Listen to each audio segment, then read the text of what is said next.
Well,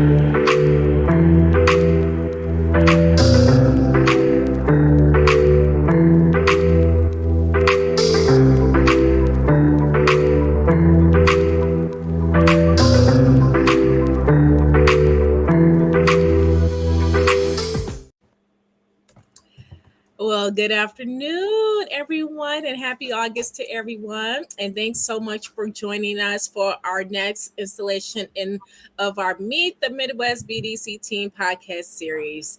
I am here and to announce that we do have a new staff person, Montre Moore, who is our Midwest BDC Membership Engagement Director. He is definitely not new to Midwest BDC, but you all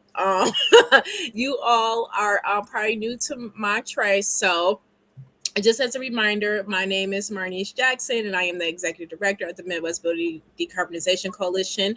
And our mission is to decarbonize the Midwestern building sector before 2050. That means getting all that yucky stuff out of buildings, homes, residential homes, schools before 2050.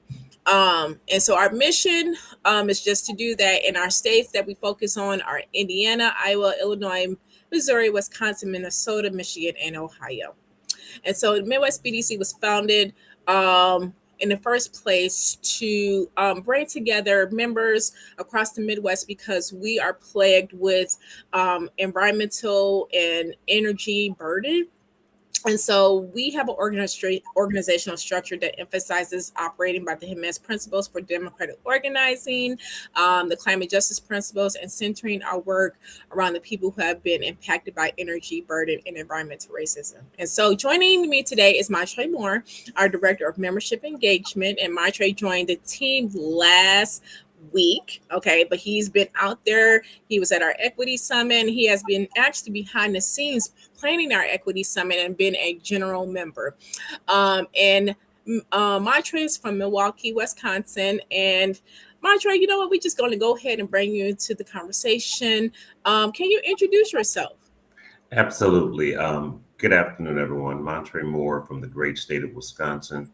As I always say, all things environmental, all things climate justice, because literally that's what our space requires right now. That's what this time and history requires, an all hands on deck approach. And so super excited to be with you, even more excited to be now an official staff member of the Midwest BDC, now transitioning from the member role over to a staffing role and hopefully taking those experiences and really building out our programs to a level like none other. And so, yes, I'm from the great state of Wisconsin, born and raised in Milwaukee. I have two adorable children. If you ask me why I do this work, it is them. They are the lifeblood that runs through my energy, regardless of how tired some of these days may get. I always keep those two little people at the forefront of my mind because they are my everything. And so that's the level of attention I hope to spread across the Midwest. We have such an amazing opportunity where we lie on the planet. And I just hope that, and I pray that we take advantage of this moment and we do what we can while we can. I totally agree. Midwest, we do definitely have a great opportunity. And I tell people all the time when I'm traveling, like the Midwest is actually the best. And a lot of decisions as far as things in our society comes out of the Midwest. And so, can you tell me how is the Midwest Building Decarbonization Coalition different than other groups tackling decarbonization, building decarbonization? And you coming from two different roles, membership. You kind of moved up the membership engagement ladder, right? You've been a general member, then you started leading stuff within the coalition. Now you're on staff. So why are we so different? Well, one of the reasons you're so different, and one of the reasons I wanted to be here, is because the Midwest BDC centers equity within their work. I have traveled the Midwest, I've traveled the country, and all too often, I'm one of a few Black folks in the room. And so we have to understand not only the gap that we need to fill, we have to understand our opportunity in the moment. And yes, I came across the Midwest BDC from another colleague of mine, and I was extremely impressed with how I came into the room, and I wasn't the only one there. And the work directly impacted, again, those who are most impacted by what we're calling climate change and pollution. And so, yes, the Midwest BDC not only centers equity, it is the founding platform in which the work moves on. And Mhm. so that's why, again, I thought this was a ideal space for me to continue this work. Thank you. So now that you are moving from the membership role into now actually directing, managing our membership program, how does this experience inform your work, and what do you plan to bring to our membership program? Well, first and foremost, I plan to bring the voice of the membership. Mhm. Um, I come from a planning background. I spent the last 5 years with the Southeast Wisconsin Regional Planning Commission. Mhm. That organization focuses on long range plans, things that touch transportation, land use, and environmental. And some of these plans go out 50 years. So when I say plans are being made for you, they are. And we need to know and understand and take part in those plans and not simply be a part of the reaction of them. And so, with that understanding, I definitely want to make sure that as we're building out our programs, building out our facility, and to engage with our membership, the voice of the members are a key part of that. Understanding their issues, understanding their barriers, understanding what they need to ensure that their voice are part of those plans and those interactions are meaningful and powerful. Yeah, and when you're into big organizations, association networks, members are the lifeblood of, any organization. Bottom line, whether it's a paid membership or a volunteer membership hold everything together. And I don't think a lot of people really leverage, what it means to be in coalitions together and understanding your role. And I love the fact that you said that, moving beyond reactionary. I think in our society, we that's something that we have to learn to do better at not doing, being reactionary, because it makes us more emotional and not logical, in my opinion. Of course you could push back, and it gets us into the point of not really solving these complex issues, or even planning ahead. In my opinion, I don't know what your thoughts about stuff like that, but it kind of bothers me a lot. Yes, emotions are going to happen because we see all these atrocities happen, but Mhm. sometimes we have to take a step back and really look at things logically from a standpoint of planning ahead. So um things won't continue to happen. So I don't know. I just I mean, that's absolutely right. Just your whole point on being reactionary. That requires no plan whatsoever. You react to what is happening. But to be proactive requires you to bring people closer and educate them, help them understand these issues. Therefore, a plan can be made and you can have proper action to that plan. So it only makes sense. And that's where we are as a community. There are some amazing things happening within the environmental climate justice space right now. But it pains me that too many Black and brown folks simply don't know and understand it. And that's why I'm so proud to be a part of this space that's going to elevate that, definitely not only across the Midwest, but this work is going to be reached all across the world. And we need to know and understand that. And we need to take it that serious because now is our moment and we simply cannot drop the ball. yeah, we are up against a lot, uh nationally and internationally in regards to climate and environmental issues. So for the next 5 to 10 years, because clearly we're at the tipping point, it's getting warmer, it's getting hotter. A lot of climate impacts are happening with storms, utility shut offs, not reliable grid.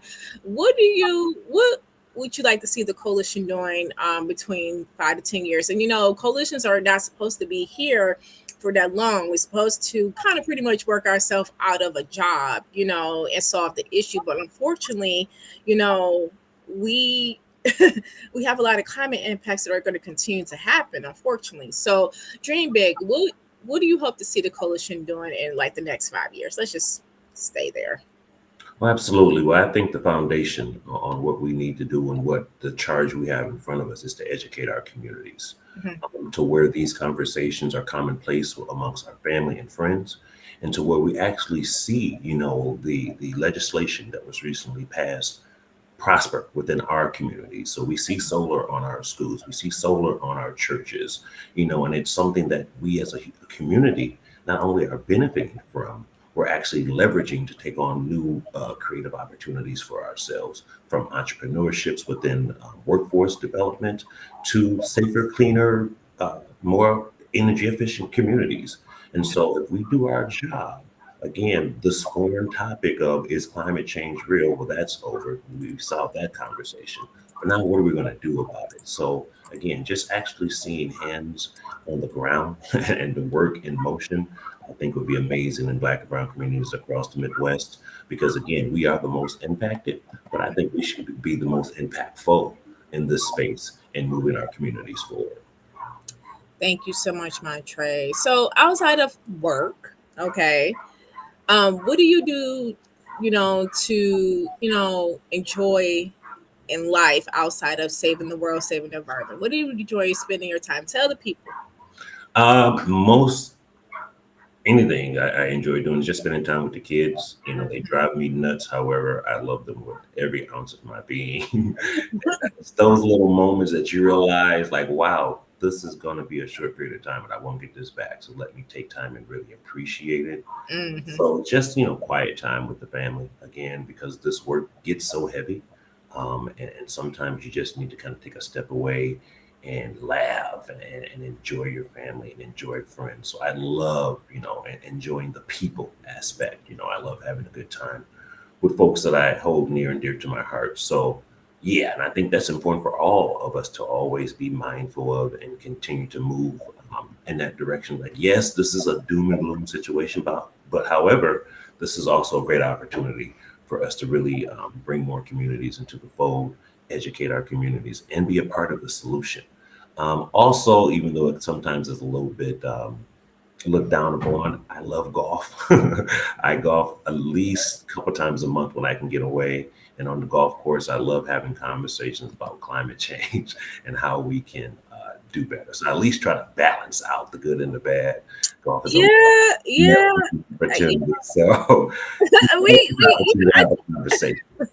I tell people all the time, we all play a role in this environmental and climate, impacts. We all play a role, unfortunately, and that's just how the system kind of has us set up. We're playing a role in it. So all we can continue to do is educate, Yep. do our best to do things in moderation, golfing is cool, I have heard. But maybe we can have more sustainable practices out there. So maybe we can start introducing these golf places to more sustainable practices. I don't know what that looks like, though. I can tell you what it looks like. I was actually a part of a conversation with our county executive here in the county of Milwaukee, and they have installed, I believe, 6 AstroTurf greens across the county. I'm looking for sustainability, looking for an opportunity to talk again more about green infrastructure. So slowly but surely, there are some opportunities to even take a sport like golf that is sometimes very energy inefficient and actually take some turns in the right direction. So yeah, there's some good conversations that are happening and going on.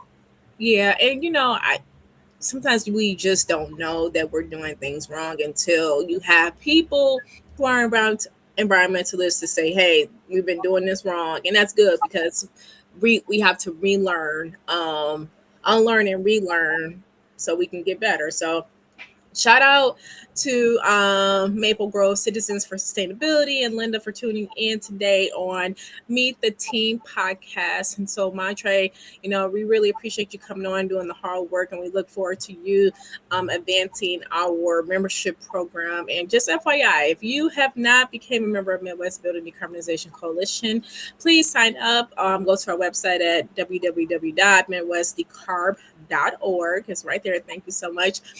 And then, stay tuned on what's happening. We have a lot of events coming up in the month of August. And so we have our funding program. We're granting out to members of the community. So that's empowerment grants and participation stipends. We grant out to community organizations and individuals to come in, learn, do projects in their respective community. So go ahead and apply for that. Go to our website. And the application is actually really easy. So you just show up, do the work, do it in your community, and there you go. And you just report it out. As simple as that. Um, And we have some upcoming trainings coming up in August. Yes, I am back with my eco womanism and eco feminism training coming up on next week.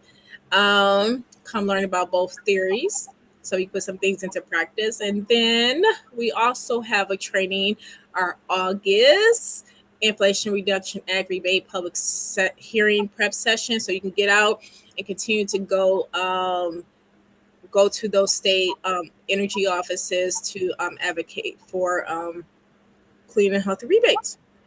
So, and we have some also empowerment grant podcasts that are coming up. So tune into those. Go to our website. We are on LinkedIn, YouTube, Twitter, but Twitter is, we do. I just, I'm an advocate for always starting something new. And I think it's time for us to start making that movement to transition to something else. I'm not the one to do that, but I would definitely sign on to something else. But we're on X and we're on Instagram, so go follow us. Okay. So Montre, I'll see you in the next Zoom meeting. Yes, you And, will. and everyone else, I'll see you out here in these Midwest BDC clean energy, environmental energy meetings in the world. So you all have a wonderful Thursday. Today's Thursday. Oh my gosh. 8-8. Oh, okay. So All day. have a wonderful day. Have a wonderful day, everyone. Thank you. Bye bye.